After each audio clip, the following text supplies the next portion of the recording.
Also, on Steam, yes, they have the Dawn of War 50% off weekend deal for like everything. Yeah, if only I did own everything. Yeah, I just rebought the Dawn of War 1 Master Collection because I don't have any of those CDs anymore. So okay. So I bought that for $20 to 4 games. Not bad. Nice. The last thing I bought was all the Red Faction games that I didn't have on disc, which is all of them but Guerrilla. Cool. Alrighty, so here we go. In 5, 4. Hello, Fearless Gamers, and welcome to another podcast here on Fearless Games. I'm Matt the Vet, and today I'm joined by James the Wildcard. How you doing? I'm doing good. How's it going? Pretty good, pretty good. A lot of things happened this weekend, I'm sure. Yeah, no, I got a few things to report on. Okay. One is completely out of left field because it involves NASCAR. But hear me out. You're getting married. No. To NASCAR. Yes. No. Wait. No. One of the teams is like an up and coming team. I guess it's not a mega team. You know, it doesn't have all the same sponsorship and funding that the big teams do. Okay. So it runs in certain events that it can run in. And it ran at Talladega and it ran in the All-Stars race, whatever. The point is, it's basically at this point backed by the internet, which means any type of fan vote, it's going to win. Because what happened was the team was looking for sponsorship, and people on Reddit, and there's a bajillion people on Reddit who are NASCAR fans, basically got a bunch of people together to publicly fund a sponsorship for the car. And the sponsorship for the car is Dogecoin, based off the Doge meme, that dog, you know, like so fast, what's this, get away type thing, that stupid meme that's on the internet with the dog.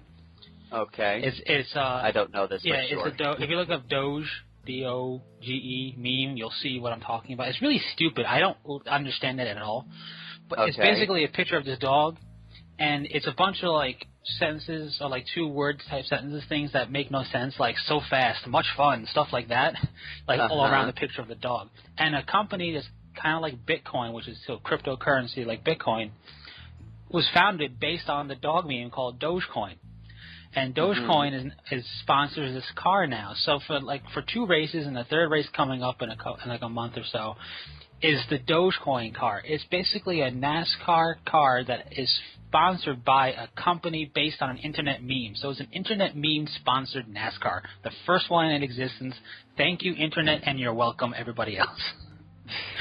And there's a whole bunch of memes with this car now, and the car is it's a black car. It's got the Dogecoin on the back bumper, the dog, so it's staring at everybody behind the car, and it's got the dog face on the hood of the car. And it's an internet meme-sponsored thing. So now the internet is back in this car, which means this car is basically golden if they stay backing it. You know, it can never lose in terms of popularity or votes or anything. So it's kind of ridiculous. And the whole reason I'm bringing them up because it's based on a meme. So now I'm wondering, where's the internet cat meme NASCAR? That's what we need. Cat playing piano? Yes, we need the cat meme NASCAR to be the rival to the Dogecoin NASCAR. Boop boop boop boop boop boop boop boop boop boop. That was that, and what on Steam, what they recently put out to buy is Warhammer 40k Kill Team, and I say they recently put this out because it's just a port. I've had this on my PS3 for years because it was kind of done around the whole Space Marine game release. Yeah, and I remember it. I heard it wasn't that good. It's not bad. It's actually pretty. It's a twin stick shooter, so that's basically how it controls. So you have that. So there's a lot of suspension of disbelief with that because one of the guys is a stern guard, but he only wields heavy weapons, which stern guard do. But like one of them, the last one you can unlock for him is the missile launcher. He's running around firing the missile launcher just on automatic status, constantly firing. So it's a little silly that way, but it's a twin stick shooter. It's not bad. It's actually, as far as for the 40k community, it's quite fun. It's just people who are not part of the 40k community probably won't enjoy it. It's tougher some of the pitfalls of isometric twin stick shooter, in that you can't control the camera, and sometimes it gets a little wonky where it doesn't you just start going down a hallway, and you get smaller and smaller and smaller, and you can't see what's going on around you. The camera's just not coming with you. And then eventually it pops in.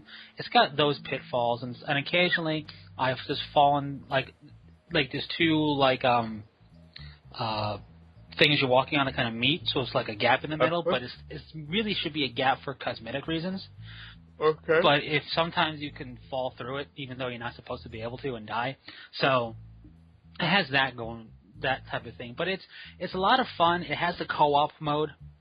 So you and one other person can be a kill team, and the 4 people on it are the Stern Guard, who's your heavy weapons guy, your Vanguard, who's got a jump pack, and each one has a special ability. So the Stern Guard, his special ability is he shoots really fast for extra damage. It's like focus fire or whatever. Okay. The Vanguard guy's special ability is he activates his jump pack, and he starts swiping in front of him and just moves forward and kills everything in his path. Okay. He can't use the jump pack otherwise. There's the Tech Marine, who's my favorite, because he has a gun, and then his close combat attack is a servo arm, so that's kind of cool. And speaking of that, the close combat attack of the Stern Guard, especially when he has missile launchers, he punches orcs in the face. How awesome is that? He punches and kicks them in the face. But the special ability of the Tech Marine is to deploy a Tarantula turret temporarily.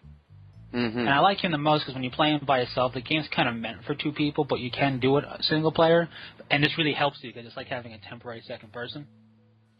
And then the 4th guy is the Librarian. And his special ability is a psychic shockwave that it makes like a little graphic around him to see where it's going to hurt everything. And it has a charge up time, so you want to try and run towards and get people as close to you as possible and do a psychic shockwave. And then there's perks like increase your health, increase damage, increase your special ability, and all that. But it's a lot of fun. The weird thing about it is you're going to this orc ship to stop it before it reaches a forge world. But it doesn't specifically, I didn't remember it from the intro of the game, and I tried looking it up. I don't think it's like you stop one of the orc ships going to the forge world of the Space Marine game. I don't think it's meant to be that. But it could be. The only reason I say I don't think it is because you have a choice of 4 different Space Marine chapters you can be. And clearly in the I guess cover shot to advertise the game are Blood Ravens, and Space Marines is Ultramarines. So that's why I don't think it's meant to be in the same thing. You know what I mean? But it's definitely got that. It's got the idea where maybe it could be. You never know. Not that it matters, but it's just it's cool, and it's a short game. I haven't beaten it yet in either way because you play it and then it's a twin stick shooter. You kind of play it and then you get the experience. So. But it's relatively cheap at $10, and it's got a co-op mode, so you can check that out on Steam if you want to do that. And lastly, for all you Space Wolf fans, I may not like Space Wolves, but I know people do. There's a game that people want to keep an eye out for. It's for the iOS and the Android. It's called Warhammer 40k Space Wolves. It's a turn-based strategy that has a card deck system in it as well, based on the Space Wolves fighting against Chaos. I think that's a little unbelievable because I don't think the Space Wolves are smart enough to realize how deck system works. Well, it's a turn-based strategy with a deck system. Now the Space Wolves... Yeah, I think that would just be the game never works because the Space Wolves are going, how dis do? Get me some beer. Now the Space Wolves aren't like Goku of Dragon Ball Z. They actually are smart. So No. They are dumb bricks. No, they're smart. They're just annoying because they're that person who can't decide what D&D character they want to play. So they build one of a certain class, and in one game he's super serious. The next game he's borderline psychotic, and then the next game he's quiet. And it's just pick a character type and stick to it. That's the Space Wolves. We're feral, but we're cunning. We're belligerent. We hate everybody, but we want to party with you. Exactly. That's my problem with them. And it's brother. But yes, for all you Space Wolves fans, I looked it up because I was just curious on how it's going to look. How dare you? Because it's a free-to-play, supposedly, download for the iOS and the Android when it comes out. It looks pretty decent. I don't know who's doing it because I didn't care enough to look, but it looks good as far as looks. It's a turn-based game, and I hate turn-based strategy, so I'll never even attempt it, but... Brother. But it's there. So that's that, and I've been playing Dawn of War 2 and the Dawn of War series again because why not? I've been playing BioShock recently. I'm sorry. Why, you don't like it? No, it's not that I don't like it. It's just that it's you go down the rabbit hole. in those games. You know what I mean? It's like there's a lot. It's like, I've discovered it because I'm playing two versions of the game. I'm playing one where I'm harvesting the Little Sisters. Right. And I'm playing one where I'm rescuing the Little Sisters. And I'd play on one, and I'd go do this thing. Then I'd play on number two. Then I'd play in the second game, and I would notice something like, oh, I could go through this broken window. Oh, there's all this crap that my other character just missed. Oh, crap, I have to go back now and get all this stuff. And so I'm just like, oh, there was one scene that kind of creeped me out really big time. It made me jump a little. This isn't a spoiler or anything, but there's one scene where you're in you're in the first level. You go into the medical facility wing and you go downstairs in the first building before you go off into the hallway where you need to get the telekinesis power to continue. And there's a turret shooting through these windows. And there's a door with a buzzer, and it says you need Dentist Groove's key or something for this, which I haven't found yet. I'm assuming it's somewhere else in the game, to get through. I just discovered that you could go through those windows. So I went through those windows, disabled the turret that was shooting at me, and go into the other room. The other room has all this gas, just steam shooting into it. You first walk into it, and the room fills with steam, and you hear like Stewie feet running, and the steam fades off, and there's a body on the stretcher. And you're like, oh, okay, it's just, a little quick jump scare thing.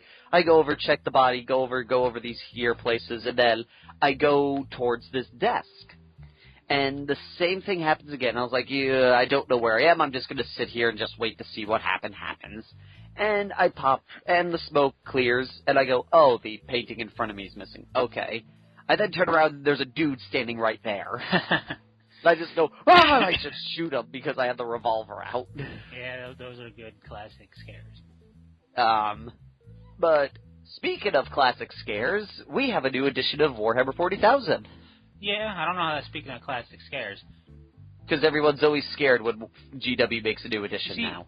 I'm not even worried about this edition. Here's why. There's no real build-up for it. I mean, it's here. And in all honesty, the changes that we know for a fact have happened because they told us themselves isn't really anything to worry about, is the way I can put it. Like, for example, every time in the past, whenever edition came out, we're like, okay, what about the codex? Now we have to get a whole bunch of new codices. I don't feel like the 6th edition codices that have come out, they're still compatible. Yeah, there's no reason that anybody would ever think that those codices have to be redone for this edition. So that's why I'm kind of like very casual about this edition because of that fact. You don't need to worry about, oh great, my Dark Angels or my Space Marines or my Eldar are now going to be vastly overshadowed by the new codices that come out. I don't think you'll see that at all. Supposedly, now this is just, reading the forums of people who, got their book and are doing reviews of it. Supposedly, a lot of because of the way now Battle Brothers has changed and everything, you will see probably less Death Stars because some of them can't happen anymore. And there was one interesting thing that someone was talking about with it. I actually might consider picking up a small detachment of Dark Eldar, because now the way Battle Brothers works, Howling Banshees are useful again. Yeah, it's... I don't know. Hello? Hello? Hello? Hello? Yeah. Can you hear me? Hello, hello? Hello, hello?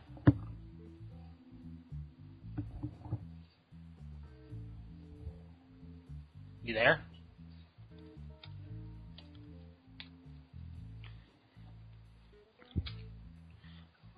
Hello? Hold on, I can't hear you for some odd reason. Oh, there we go. Hi, everybody. So, I lost you after I made the comment that Howling Banshees are now useful again. Well, yeah, no, that's all well and good. But it doesn't mean that a codex isn't effective. Like this just means, no. This just means now you have an incentive to potentially purchase new product. Yes.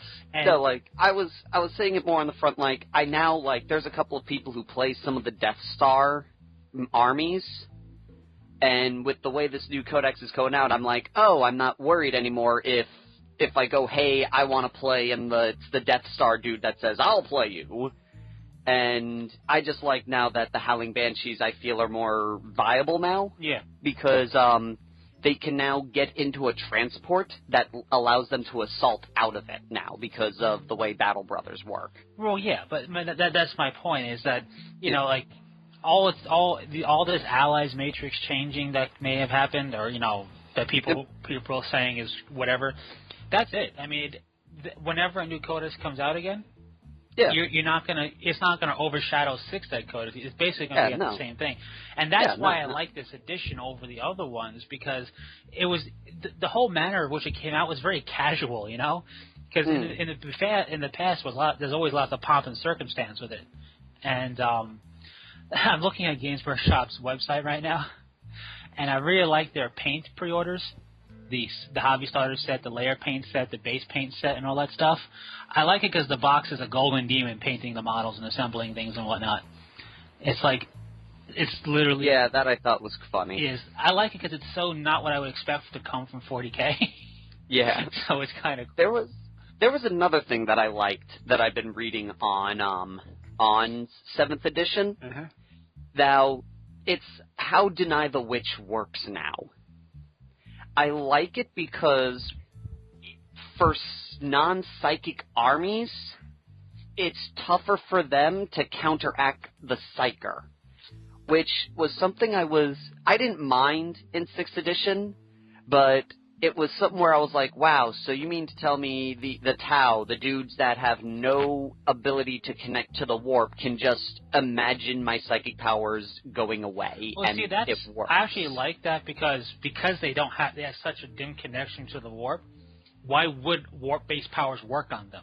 Well, I brought it up to, it's like the example of, you know, like, they never had a concrete reason as to why. Like, before, that's like saying, well, I don't understand the mechanics of how a gun works, so how can a gun shoot me and hurt me? Not at all. In fact, it's completely different because the warp is a supernatural thing as opposed to a gun.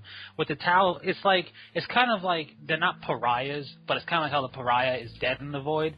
Dead in the warp, how they're immune to stuff, but it's like being deadened. If you're deadened to a sense, like it's like having one of your senses deadened.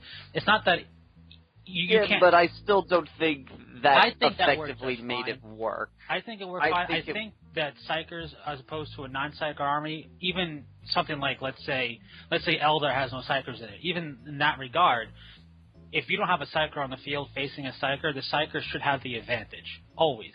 But and that goes for whatever. It doesn't matter what race, in my opinion. But as long as the non-Psyker army has the ability to still, and it's really just a will thing. It's like more often than not, you could say in some of those powers, you could say his mind is just too complex to dominate or to do whatever to. You know what I mean? Like, there's some powers where it makes sense, but then there's some that it didn't. Yeah, but that's just the nature of the beast of having a psychic abilities. I do like the way it works now, because now it's more of a, like, I found before where I was going, well, I'm just not going to use any of my offensive powers because those may not go off. Whereas now it's like, oh, I can use my offensive powers and I have a higher chance of them not making it go off. Oh, that's just, you shouldn't do that. That's just cowardice. You know what I mean? Because, like, I spent the points on the dude. I don't want to have him just be like, wow, he's completely useless because he just keeps not having his abilities go off. Oh, that's like any dude. That's like, oh, wow, my las cannon is completely useless because I can't destroy the vehicle. You know, that's just the nature of the beast when it comes to the game. But this is how I think it should be. As long as psychic abilities never get to the point where, hey, you don't have psychers, you're screwed against the psyker army, that's fine. But anybody has the ability to deny the witch, because that's why people aren't being possessed on a daily basis in the universe. I would imagine, you know, there's a certain level of whether they realize they're actively denying a power on them or not. You have to have that, and that's what they're representing in there with Tau, who are just like, this ain't technology, what's going on, type of thing. But again, if your force is a psychic-heavy force with a psychic-heavy presence, you clearly should have an advantage over somebody trying to resist you who has no psychic backup. That's what I'm happy about, that's happening. But as long as the non-psychic force has the ability to still deny it, even if you have a psychic present, that's fine. I mean, and that's just the nature. Sometimes you're gonna have it happen, sometimes it's gonna blow up in your face. Yeah, from what it is now is you always get a D6 of warp charges, and it's one of these things where now it's a meet or beat now. So if I cast Power A, and I got 5 successes out of my dice to cast it off, you now need to roll 5 successes in order to negate it. Right. And I mean, that's fine. Supposedly, I haven't heard, I don't know if it's true, I have to read the book myself, but supposedly people are now coming under the theory that you can now deny the witch on non-attack powers. So like if say if you have like a space marine and he goes, I'm going to cast Iron Arm on myself, the other army can try and deny that. I don't know, but I hope not, because that was kind of the whole psychic hood thing, you know? Yeah. So like that was the whole premise of certain war gear or training, was to do that. Like, I hope that's not a standard thing. Now, there's the thing is now, how would psychic hoods now work? I would have to look at how first off, do we even still have psychic hoods in these? Yes. What they do is okay, a psych. Well, I'm gonna look it up because I have. Deny the Witch in 6th edition was you were a mastery level of 1. You had no mastery level. You had to roll on a 6. If you had a psyker, it was a 5. A psychic hood allowed you to make the squad that didn't have the librarian act as if they had the librarian and could deny the witch on a 5. That's what a psychic hood did. Well, I'm the same because the librarian still has a psychic hood. You can't give a psychic hood to somebody else. Yeah, no, but it's supposed to be him protecting the other unit as if he was protecting them, as if he was in that unit, as long as he's within 6 inches from them. Well, that really depends on how they put psychic hood in the main rulebook, because it's not a thing in a book anymore. It's not the war. Oh, that's right. It's in the main rule book. Yeah. So my question is now invalid. Yeah, it's in the main rule book. So however they do it, I hope they do it where it lets this. Like, I hope it's more of a, hey, if somebody's buffing themselves, they can stop it if they're in range. Or because that's how kind of it worked. You know? Or if anything, it's probably going to do something where it ups your psychic mastery level for the purposes of generating warp charges. Maybe, but I would really like it to do kind of what it did back in the day a little bit, which was, hey, he's in range of a psyker doing a psychic ability, he can cancel it. Because I like that, because that made, not that it made sense for a psychic hood, but I like that because it made the librarian more than just a caster. It made him. Made you want to play him aggressively to get him close to go. Chances are the psychic hood may be a one-use ghost helm. I hope it's not a one-use ghost helm. I hope it's because I mean, like, once per turn, it can stop Perils of the Warp. Because ghost helm is one warp charge. It can stop Perils of the Warp. I don't know. I don't think they'll tread that way, because the psychic hood always was kind of a little bit different than that, because it wasn't quite as psychically advanced as your ghost helm. I don't know, because I always envisioned it as it doing something like that, preventing that, or it may just allow you to re-roll on the Perils of the Warp charge. Well, here's a fluff of a psychic hood as far as it goes to Space Marines. I don't know who else has it aside from Space Marines.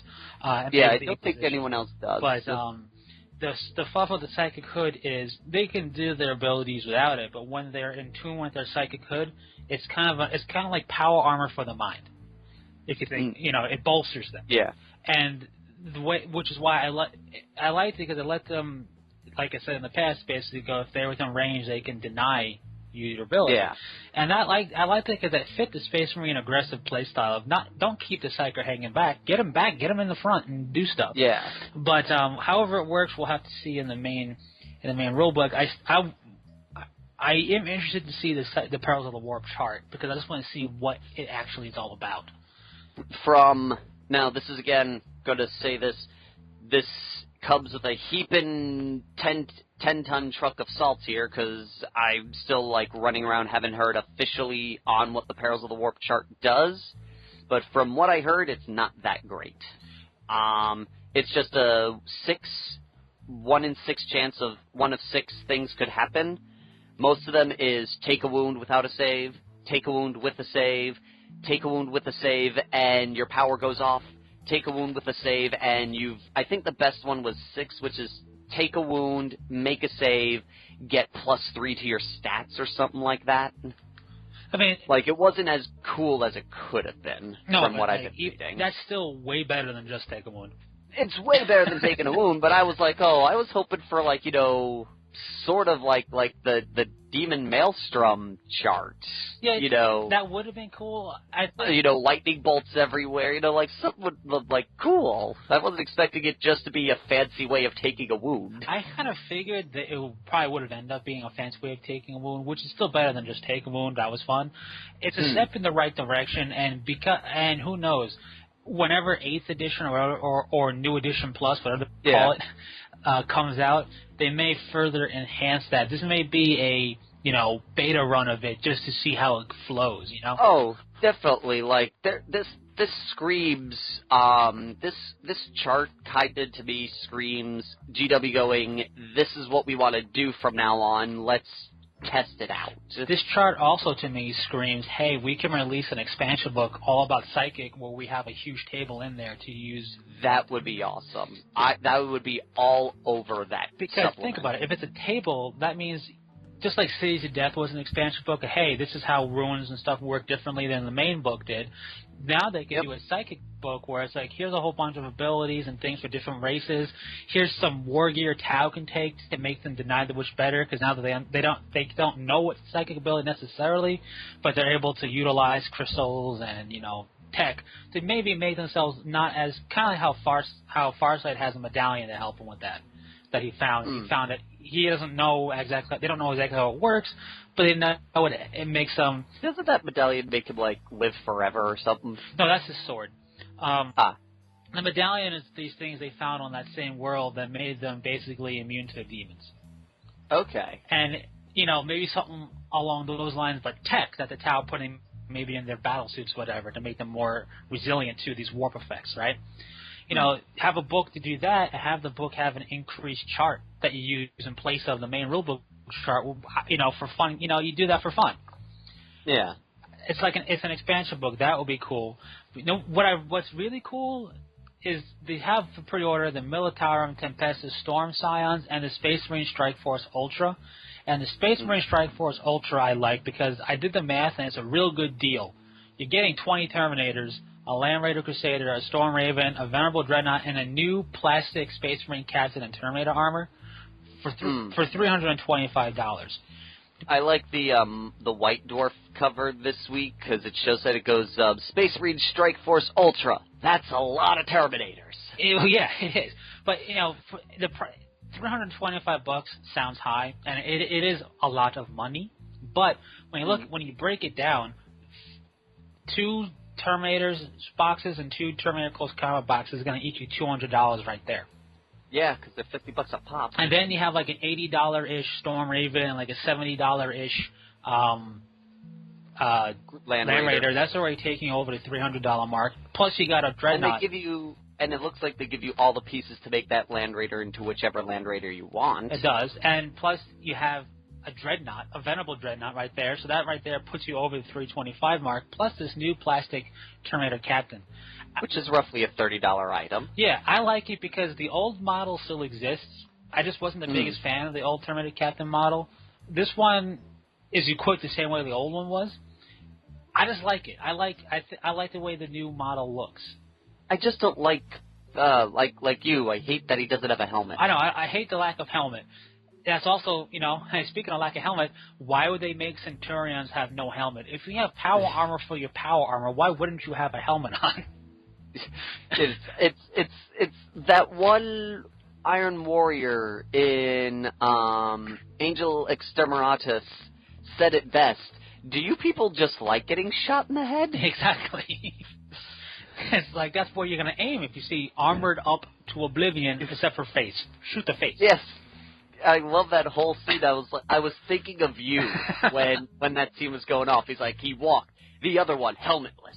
He cocked his head back, amazed at the stupidity as he shot him right between the eyes. And then another one peered, again, helmetless. So-and-so grunted and went, "Do you people like getting shot in the head?" And the other Space Marine went, "Why don't you try it?" Okay, shoot, dead. Exactly. But it makes that's exactly would be my response. If I was waiting on the battlefield, loyal or traitor, and I'm wading through, killing people with headshots, the third one, I'm going to, question why. Is a tactic to get shot in the face? Is that your tactic? Because I'll help you with that tactic, sure. But brilliant. But yeah, I do like the plastic model. I am curious because they don't show you the sprue how he goes together. I'm curious if he's snap or because he doesn't look snap. He looks like he's multi-part. He doesn't, but I'm going to make the assumption that he is because past experiences is saying that they've been kind of moving towards snap fit. Well, the reason I'm curious is because the Terminator casting comes with 2 bare head options. Yeah. Which is cool because that means depending upon how those options works, you can put a helmet in there instead and be like, I am safer now. Yes. But, I do like that. I just like the fact that finally it's only been however long that old Terminator sculpt's been around. We have a new one. Yeah. I actually have one of those. It's missing parts of it, but I have it somewhere. I got it for if we ever did another Deathwatch game. I was like, well, I got to represent my dude in Terminator armor now. There you go. I just find that he comes with 2 bare heads. I'm like, why would he come with a helmeted head and a non-helmeted head? But people in their bare heads. Yes, but that's So yeah, the new edition is out, as we said. It's nothing to really worry about. Your codices won't be lost. From what I've been reading on the general forums and everything, people like this edition so far. Well, of course, they say that now because it's, a lot of people are describing it as a little bit more tight-knit and took a lot of the ambiguous rules and clarified them and kind of tweaked some of the, these people are saying now there are issues with this current codex, but there's a couple of, but they resolved more issues than they created, supposedly. Yeah, well, I mean, I think people, I think this is what's happening. It's like shiny toy syndrome. You got it. There was a whole Cry Havoc released the Hounds of War before it came, right? Because everybody's like, oh my god, what's going on? But then, they're going to change it up. But then, then there's people going, well, maybe they'll make it more like 3rd edition because we still want that for some reason. And then you have all that going on, and then the edition comes out, and there's nothing glaringly game-breaking or changing. So they go, oh, this is so much better than what we had. And then once they settle into it and get accustomed to it, they're going to complain about every little thing again. That's the way. That's the way wargaming works. Most likely. But most likely. Which is unfortunate, but I'm looking forward to it. I mean, I'm going to pick it up eventually, just because I have no real need or ability to play right now.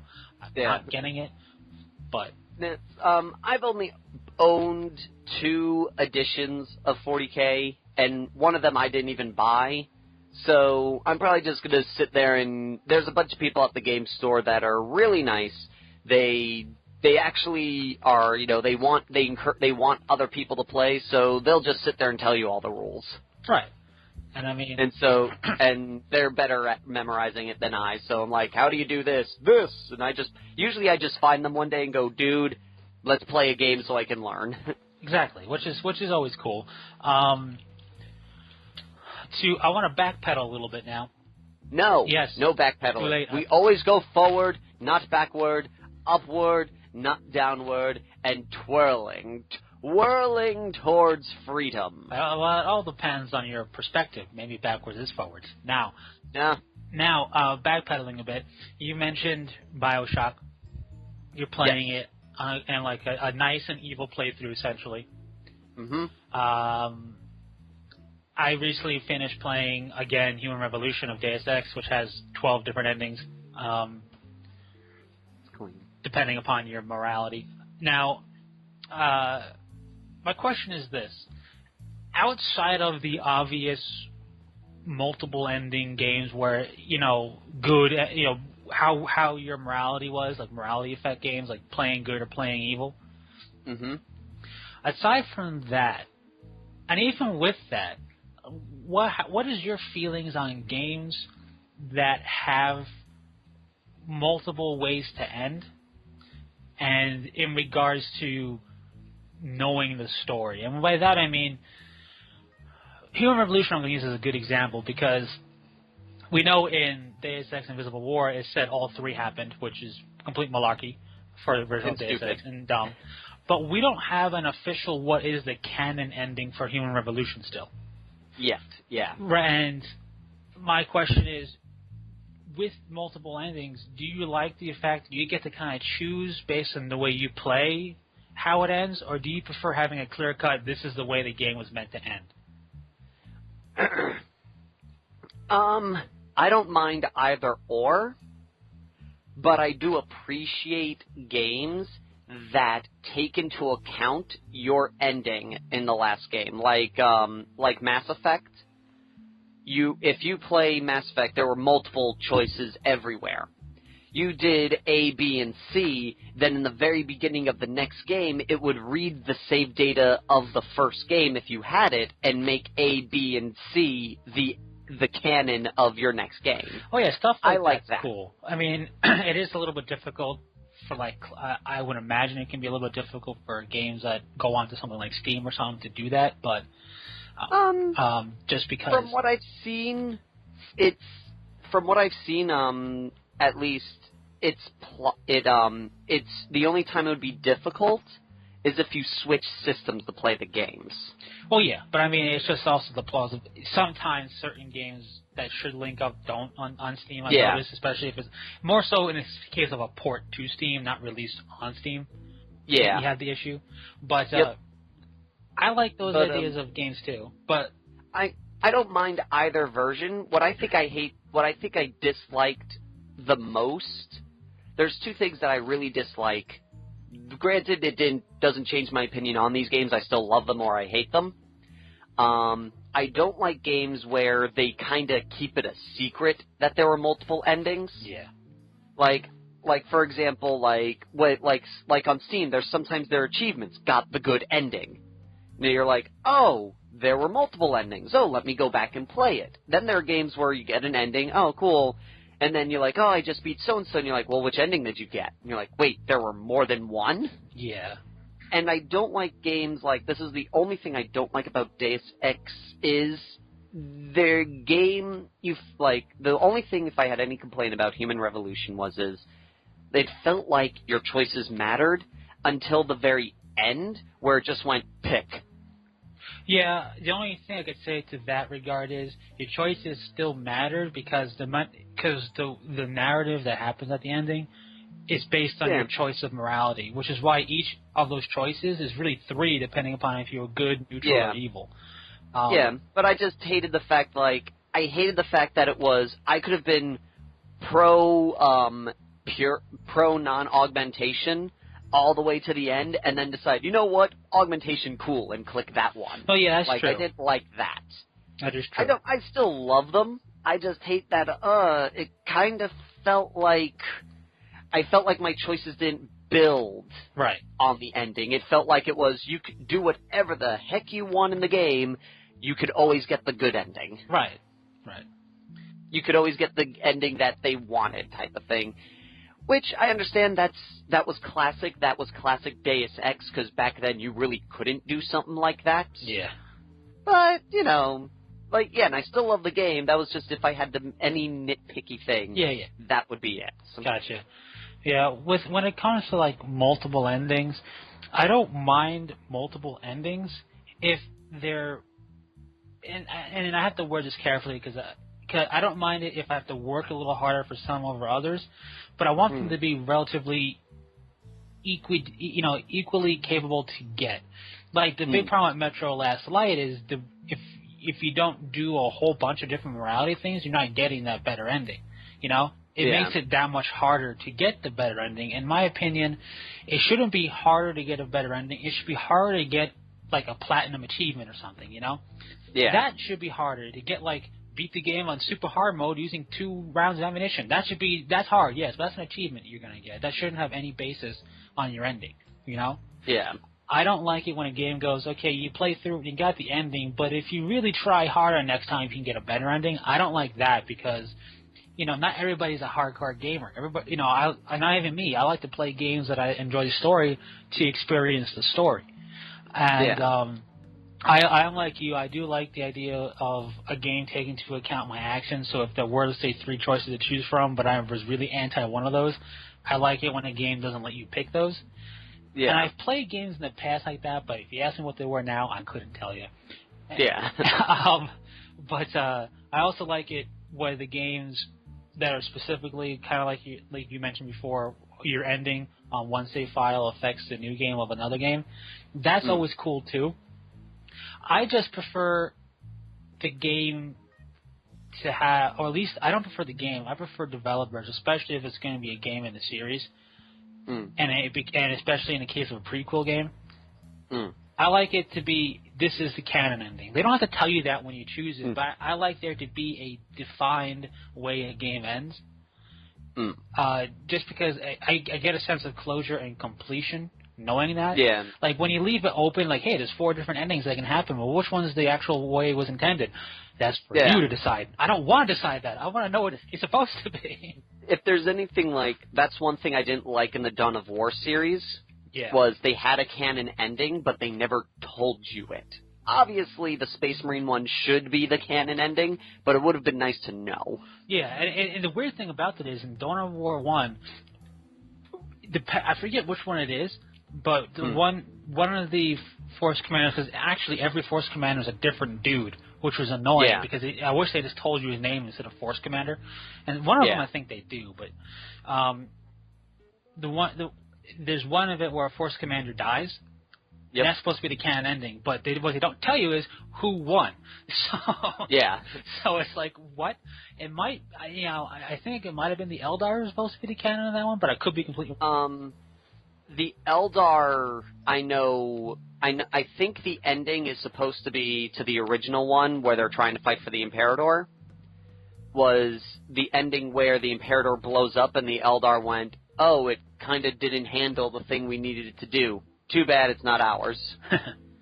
That, I think, is an official canon ending because in the next game, that's the Space Marines are chasing down Tyrael, whatever her name was, it started with a T, because she let the Imperator get destroyed. Right, and I think, and she knew it would get destroyed after what they had to do. Yeah, and stuff like that. And also, speaking of Dawn of War, Winter Assault's the only game in the Dawn of War series that doesn't feature the Blood Ravens. Yes, it doesn't. which is why I don't think Winter Assault... Who is the Space Marine? No, it was Eldar and Imperial Guard. Imperial Guard backed up by Ultramarines. And okay. That's how they introduced the chaplain, was an Ultramarine chaplain and Ultramarine forces with the stuff needed for the Imperator Titan that the Imperial Guard were basically going with. And I don't know how Winter Assault was received. I think it was received weaker than the others. Yeah, I didn't like... There's actually a nice loophole to make Chaos win the mission before the final mission. Because the final mission, as you know, is for you to get some unit past the blockade to get to the Imperator Titan. Yeah. If it's Orcs, the Orcs go. If it's not, if it's Chaos, they goes. Well, Chaos, all you had to do was build some pink horrors, run a unit to the end so you can see it, and just teleport the pink horrors behind everyone, and you won. Because they counted as killing the dudes in front and getting past them. So it's like these 4 pink horrors. It's like essentially the Space Marines go, 4 pink horrors got by. We're done, people. They won. Clear the way. They won. And the thing I didn't like about Winter Assault was the way it worked. You were in the Imperial Guard or the Eldar, depending upon which way you swapped in the mission to be. Yeah. And that was so annoying. I'm like, but I don't want to do that. It's like, I want to... There were some... The worst mission I hated in that game was the one where you first play as the Eldar, and then you jump into the Imperial Guard and orc waves are coming, and then a Baneblade shows up, because the Baneblade always showed up when it was too late to actually win the game. Yes. It's like, wow, I have a Baneblade. They have 6 gargantuan squiggles and over 50 million boys. It does jack, because it always... It either never gets there in time to actually fortify, or it blows up before it gets to you. Yeah, no, it was... Winter Assault was kind of weird. It was tough. It was tough. I played through it as Imperial Guard as much, basically just that way to the end, and I beat the game, and I never went back to it after that. Because, why? Why would I go back to that? I eventually played the Chaos side because someone told me, oh, if you play Chaos, you find out who you see who's going to be in the next game, and it's like, oh, because the Necrons show up or something in their version. They show up in the Imperial version. Oh, they do? Yeah, when you actually get to the Imperator Titan. Oh, no, that's right. Someone claimed you saw an alien ship come to the planet, and it, hinted at Tyranids or something in the Chaos Force, and I don't think it actually did. Right. And I tried playing the Chaos Force, and I'm like, I'm done. This is dumb. This is retarded. I'm done with this. Gorgux! Over there! After him! I got so sick of that after a while. Yeah. Although I did love the scene when the chaplain takes down the Demon Prince. It was just a cool scene. The guy that got to voice the chaplain that's the voice of the chaplain in my head from now on. It was like, one thing I will say about Dawn of War, the voicing, even though a lot of the voice actors, if you whatever, did a lot of everything. Like the one guy who did Chaos also did some Space Marines. Yep. And there's 2 guys who did Space Marines, but all of the Space Marines. But funny thing with that, a lot of the cast members were the original Dragon Ball Z dub cast. Yeah, as a random fact, but it's just Gabriel Angelos was Zarbon. And Piccolo was every Chaos Sorcerer and every Imperial Guard sergeant. And I think he played a couple of other dudes, but those 2 played a bunch of characters. Yeah. I was like, holy crap! That's a nice little random trivia fact there, which is cool. And it's just funny because it's in the credits you see dude's name and 50 things he voiced. I'm like, wow. Yep. All right then. Well, the best is if you ever go, there's a Dawn of War 2 video on YouTube where they introduce the cast, and I think there was only one person who only did one thing, and it was the person who plays the Hive Mind. And it was great how she introduces herself, because she's done it, she goes, "Hi, I'm so-and-so. You probably think I play an Eldar, but unfortunately, I don't know anything about the Eldar, except the ones I have eaten, because I am the Hive Mind." That's good, I like that. And you're like, oh, that was awesome. Yeah. But the voice acting of the games, Dawn of War 1 and 2, were great. Especially when it comes to strategy game voice acting, not so much cutscenes, but in the game. It's great, because before that, really it was more of a, you build a unit, the build acknowledgement, the movement acknowledgement, and the dying. And that's all you had. Yep. But in Dawn of War, it introduced, the enemies coming for, initiate attack protocol 23. We're being out for, it introduced, it while they're fighting, the actual chatter.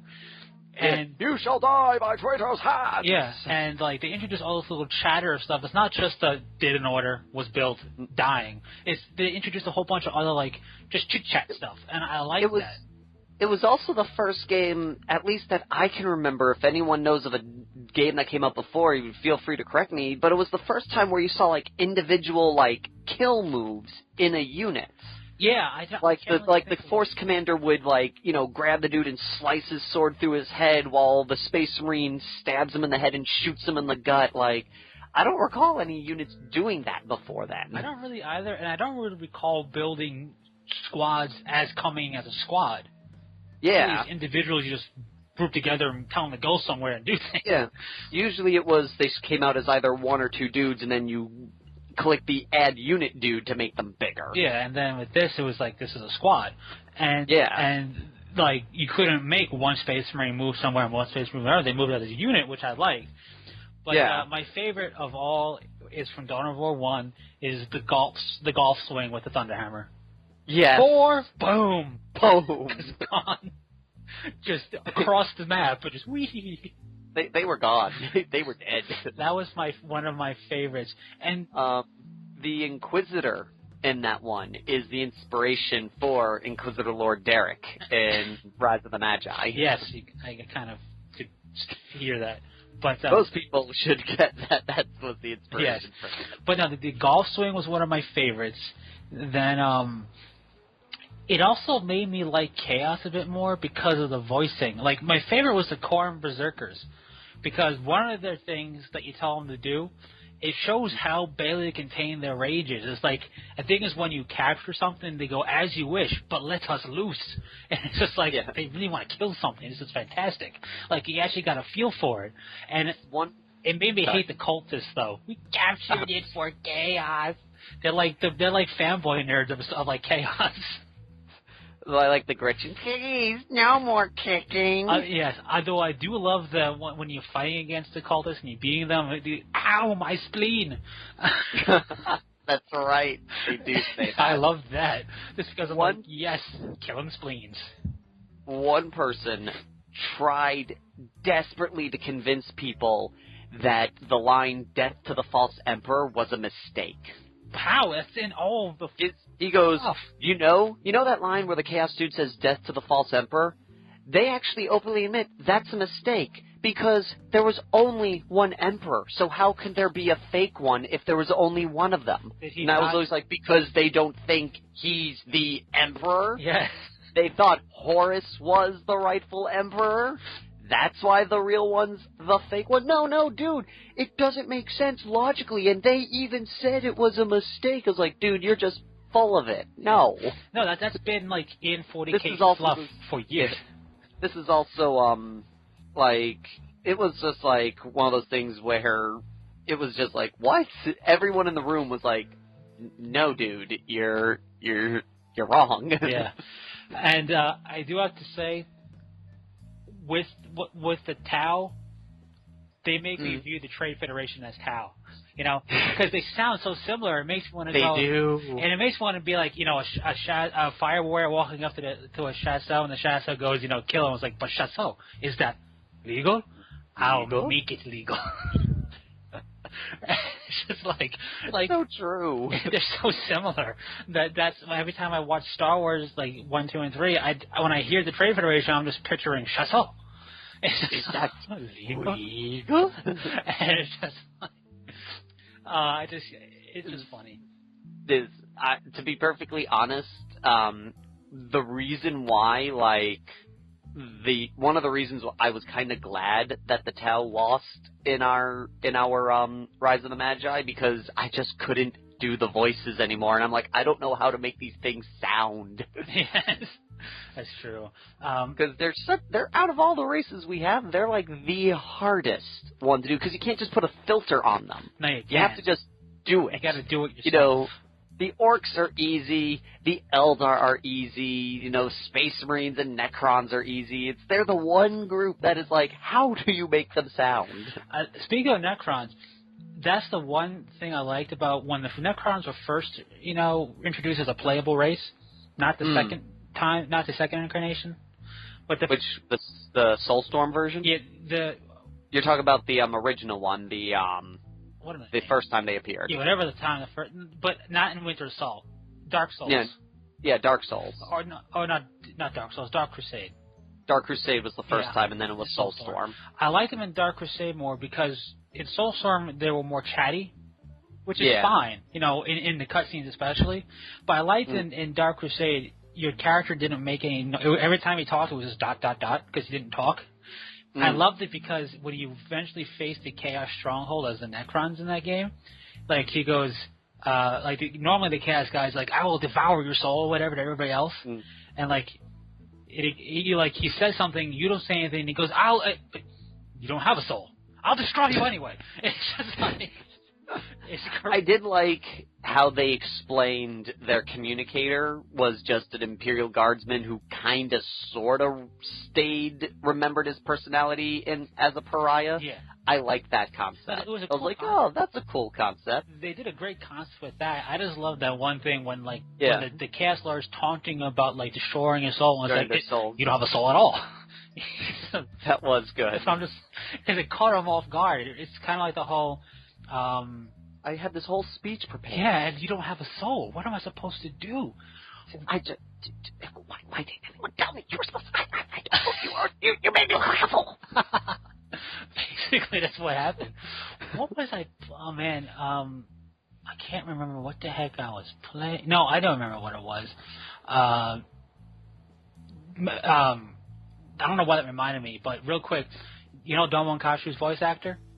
Yes. He plays Mega Man X and X8 and stuff like that. And it's really funny because in one of those, I could have sworn the villain was played by Master Asia. So it's almost like they were battling back and forth. And in Day of Sigma's anime, Mega Man X's hand glows. I'm just picturing Shining Finger, but I wanted to say it. There's actually a couple of YouTube videos where they just threw that in for that scene. But when I heard that, I'm like, oh my god. Because when I first was watching the game, like a clip of the game, I'm like, I know that voice. What is that voice? But that was just a random thing that reminded me when it's like, your soul's gone, because that made me think of when his energy blade gets cut in half and he goes, how did he do that? That's the same. Burning finger with the left hand. But the Dawn of War games they had some of their best voices. I'm a Space Marine fan, and I think that Chaplin is really great. The Eldar voices. They just, because I always wondered before the game, what do they sound like? Because, because they're space elves, essentially, is what people just lump them as. To me, there's so much more than just space elves, but I get the comparison, especially with the pointy ears. Yeah. But I'm like, so what do they sound like? Because, elves sound kind of normal. So I'm like, what would Eldar sound like? And my favorite is the Warp Spider voice, because they sound the most, like, warped, basically. Yeah. And but all the voices are great, and the Bone Singer is fantastic, which is why I wish the Bone Singer was in the army list for Codex. Yeah. But their voices were great for the Eldar. That was the only thing, like, with the rumor, like, it's probably not going to happen, and I hope it doesn't, because it'll make a good reason for me to buy the starter set for the mini rulebook. Is when rumor was it was going to be Imperial Guard versus Eldar, I went, oh, I hope the bonus model's the Bone Singer. Exactly. But that's all I wanted. Yeah, but if GW brings that out again, it could be the stupid buy $100, get him free model. I will do it because that model was cool. That model is cool. But and it's just everything about, and Dawn of War 2, the voice acting just got even better, because I guess they had a bigger budget or whatever. But I think it was also they got more into the character, and those games had more character-driven moments, I felt. Oh, they did, because they were very much hero-based games, you know what I mean? Yeah. You really didn't build an army. In Dawn of War, it was still the classic build up your base and build an army game, although your resources were gotten in a different, unique way. In Dawn of War 2, it's less base, more squad. And the voices were great. Cyrus's voice was cool. He's played by Stephen Blum, man. Yeah, but he was cool. I accepted his because his character model was the quintessential with that voice. I got the long hair. I'm the rock star of the group. I accepted it with Cyrus because he wore it well. With the way the voicing was and everything, it worked well. Because normally you see Space Marines are short haired and everything, unless they're Space Marines. Yeah. And you see Cyrus, and Cyrus has got the punk rocker hair. I'm like, all right, I accept it because I want to rock. Because he makes it work.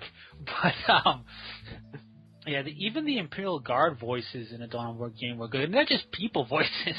But one of the best moments, and you brought it up, and I thought it was so perfect, was in the one scene where they always have the characters question each other and what they're doing. There's the one scene where the sergeant starts yelling at the commander, and he starts yelling at him, and then they pan around, and you see that behind him the commissar has his bolt pistol pointed at the sergeant's head. Yes, that was fantastic. but I mean, the part of it, it's not just the voice acting that I think was good about Dawn of War. It's the lines that they recorded for the game fits. It was so much more than "Yes, sir," "I'm dying," whatever. It was very much like quotes out of the codices and stuff that made it feel very much 40K. Like, you know, once more into the breach, you dogs, with the commissar, and then like the chaplain going, your wise counsel belies your years and all that, and just, you know, we soar on wings of fire. I mean, stuff like that. It was knowledge is power. It was like guarded well. A little bit of, you know, pomp and stuff, because it was a little bit grandiose what they were saying, but because of 40K, that made it work. Like, it wasn't just your typical, like, I love StarCraft, but not, you know, yes sir, okay sir, you know, dying. Yeah. Like, the voice acting in StarCraft is great too, but knowledge is power, guarded well. But an open mind is like a prison with a fortress with its gates unbarred unguarded. Yeah, and it's just stuff like that is so 40K that especially in the original Dawn of War game, because when you look at the original Dawn of War opening cinematic, it's quite clear that they didn't get enough of a pep talk on how the game works. Like, it's quite clear those orcs would not be hanging in cover, and that you wouldn't charge with a whole bunch of heavy weapon guys in your squad. But, and also at the end of it, when the drop pods are coming down, they fire retro thrusters and they kind of land very lazily. Yeah. Glad they didn't do that in the game. In the game, they just slammed down like an earthquake, which is how they're supposed to. And I'm just that's just nitpicking the opening cinematic. It was still great, but you can tell as the games progressed, they got more and more guidance by GWs and stuff like that. And especially in Dawn of War 2, it just feels like this is something picked out of 40K that happened, you know? Oh, yeah. So they did a good job with that. And being that Sega has the rights, it's thought they had the rights to Warhammer Fantasy, and it's thought that Sega has 40K's Dawn of War rights as well. I'm pretty sure, because I'm pretty sure they bought THQ. They did, but the whole idea with THQ and Relic and all that, and the 40K IP it was never really, like, it was announced that they own Warhammer, but there never was an official announcement of 40K. But it's pretty much assumed they do, because it's thought that they have Space Marine 2 in the works already. Yeah, and there's rumor of that, and there's rumor that Dawn of War 3 was still going to happen. And the whole reason... I'm interested about that Eternal Crusade game. Yeah, whatever happened to that thing. But the whole thing with Sega... It still pops up every so often. The whole thing with... Sega definitely has a license for it, because being that it's a sale that's going to be gone by the time our podcast goes up, but on Steam, which wasn't around... like a year ago or so, was all original Dawn of War 1's games. And I downloaded it, and I went through and I opened up the Game of the Year edition of Dawn of War, the very first one. Yeah. And before everything else is Sega. So I think Sega definitely has 40K, because it says Sega in the beginning of it. Yeah. So, which means Space Marine 2 is probably in the worst, which means Dawn of War 3 might still happen, which I would love, because I just love the Dawn of War series. You know what's one thing that I would probably think would be a cool, interesting game? What's that? At least doing one with Titans in it. That would be cool. I would like to play, like I've been reading Titanicus. Yeah. I'd like to play a game as, like, a Titan. Kind of like how they used to have the old Titanicus game, but, like... Yeah, before it became Epic. Yeah. And no, that would be cool. I would love to see a Titan. You know, and then there's so many. You could do the Chaos Titans, you could do the Imperial Guard Titans, the Eldar Titans, and the Orcs. The only one that would be missing out are the Tau. Although the Tyranids do have a Titan. The Tyranids have a Titan, the Tau and the Necrons do not. Yes. But you don't need to have every race that you have. Every race. You just need it just right there. You know, you call Warhammer 40,000 Titan War or something. Yeah. And everyone will know which armies would and would not be in it. Yes. And even with Tyranids, you can even go a little crazy with it, because there could be unregistered Bio-Titans. Yeah, because it's just a Bio-Titan was kind of an overarching name for really big Tyranid units. Yeah. That reminded me of a question I want to ask. When I got into the war game after... I got into actually collecting stuff after Dawn of War came out. Yep, I remember you guys came to the store to buy Soulstorm. Yeah, I knew of 40K, and I was kind of just following it outside by going, that looks cool. That was my extent of following it. Going, that's a pretty picture of stuff before Dawn of War came out. But Dawn of War is what made me decide to bite the bullet and drop the money because it's money to drop into the hobby. I was surprised. Buckets. I was surprised at the. I thought Blood Ravens would have a bigger following on the miniature table.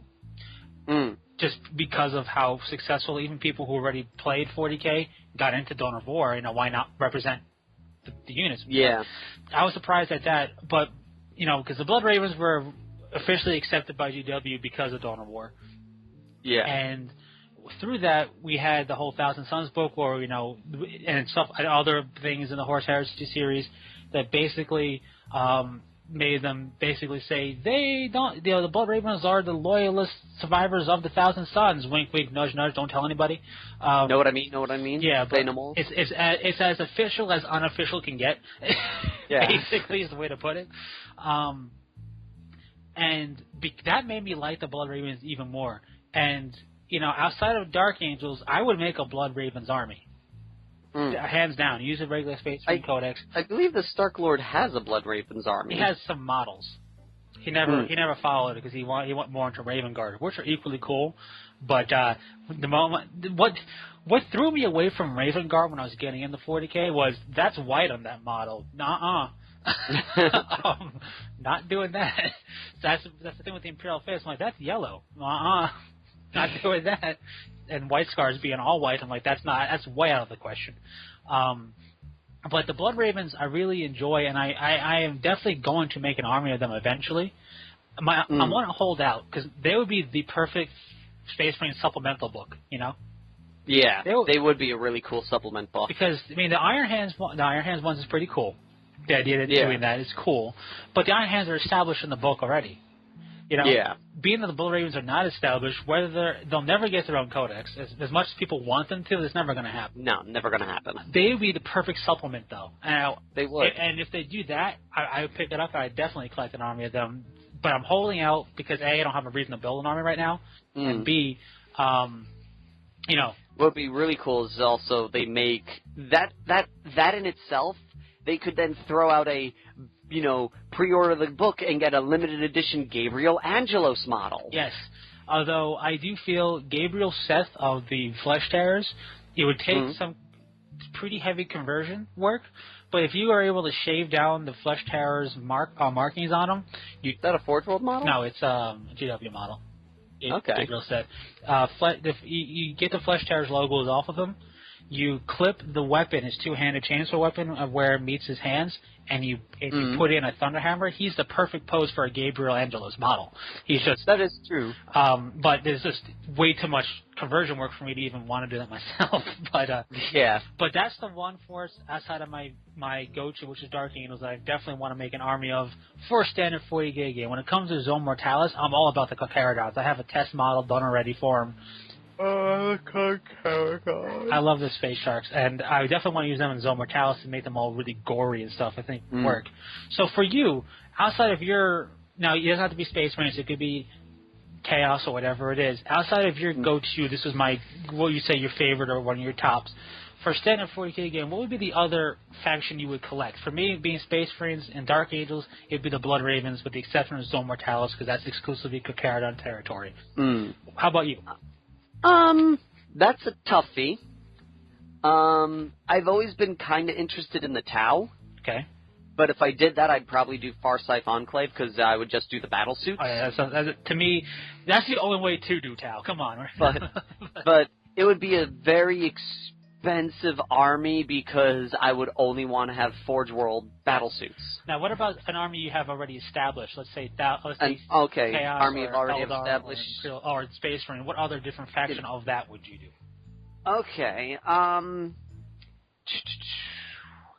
if I were to do any other type of faction within, that's a toughie. Yeah. Let's see. I would probably say, either Salamanders or Raven Guard. both good choices. I have a confession to make about the Salamanders. Mm-hmm. When I was starting to pick up a Space Marine army, I was looking at Dark Angels. I was looking at just Ultramarines because I had a couple like those 3 old Snapfit Ultramarine models that I'm like, I could just expand upon this. And I was looking at Salamanders, Dark Angels, Ultramarines, and Salamanders. I decided against Ultramarines because I'm not the biggest fan of blue. And I also decided against it because if I was going to field a Librarian, I wanted to stand out amongst the army, and being in a blue army, you kind of wouldn't. Yeah. And I was looking at the Salamanders, and the Raven Guard I said was right out because A, the symbol is not on the transfer sheet, and B, white. But I was looking at the Dark Angels and the Salamanders, and because I had a tactical squad box, and I'm like, well, this is what I said to myself. The Dark Angels have their symbol on the transfer sheet. I completely did not see the Salamander transfers on the transfer sheet, and that's what made me go Dark Angels specifically, was the fact that I had the symbol on the transfer sheet. That's funny. Because I was like, man, the Salamanders are kind of cool, and I like fire and the hammer, and I don't want to, and like I could do the skin tone, but if only the Salamander symbol was on the transfer sheet. And I totally didn't see it. The only other army, if I ever did one, if I didn't choose regular Space Marines, I'd probably join Matt and go Blood Angels. Blood Angels are cool. The Black Templars work. I'm going to say it. I thought they were cooler back when they had their own codex. The way I have the Space Marine Codex, and I've been looking at it recently, they work perfectly fine in the Space Marine Codex. In fact, if people who don't look at the back in the Librarian, where it actually tells you the point cost of the Librarian, may be freaking out because the Black Templars chapter tactics doesn't say no Librarians, but the Librarian says cannot be used with anything chapter tactics Black Templar. So you still can't take a Librarian with them. So no freaking out there, even though the Librarian's in the book. It's just that, they introduced the Crusader Squad as a special unit for them in this book. I just feel that first off, they didn't have Whirlwinds or Devastators in their own codex. I thought that felt really cool. It made them more Crusader-like, Forget standing there and shooting it. Get up there and smack it. Yeah. Crusader Squad is unique, which they had to put in the book to represent Black Templars. Fine. But then we lost Sword Brethren. I know Sword Brethren, which is a fancy name for combat veteran, but, I would have still liked Black Templars as their own book and expanded upon their Sword Brethren and stuff that way. But they are working well enough in the Space Marines, and if you really want to, they can have a Centurion. Why would you? But Centurion. The rules and even the fluff of what they are fine. The models are the bad part. And for me, real quick, to change the model would have to change the fluff, because the fluff specifically states these aren't first company veterans who use the Centurions. I want to make it to where it was. I want to make the Centurion kind of a beefy Terminator, like a Terminator armor with some extra stuff on it. And I wouldn't have made it look so freakish. And I would have put the secondary weapon system of either the Hurricane Bolter or the Missile Launcher on top of it, just like the Cyclone Missile Launcher is. And that would have helped made it narrower and stuff like that. And also, why does it look like it has power fists when it doesn't?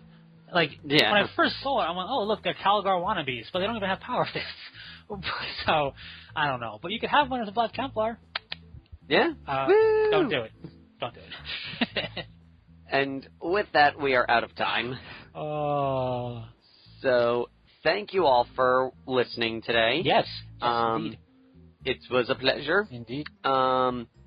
So, that is all for right now. Yes, and if you haven't seen Days of Future Past, I'd recommend seeing it. It's pretty good. It was pretty good. I really enjoyed it because it made me kind of feel like I was almost watching a Saturday afternoon cartoon of it.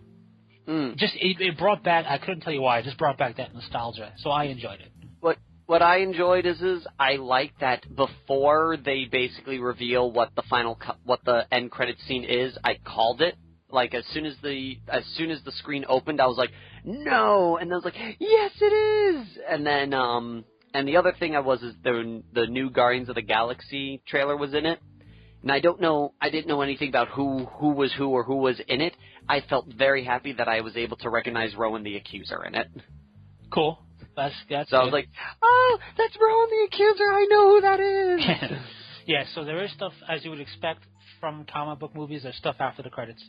So, So don't leave right away. Don't miss out. But and it's good. And this is from somebody who's very comic casual. This guy, the wild card, does not collect comics. I just know X-Men from what I know growing up, and I wasn't lost. Yeah, same here. I wasn't lost about what's going on, which was my only concern when the movie first came out. I'm like, Days of the Future Past, I kind of understand the plot point of this movie based on the comics, but I'm like, man, this might be confusing for me, and it wasn't. So, that's good. Yes. So, thank you all for listening, and if you haven't, subscribe, check out our Facebook page, and until next time, Fearless Gamers, this is Matt the Bat. And James the Wildcard. Saying take care. Peace.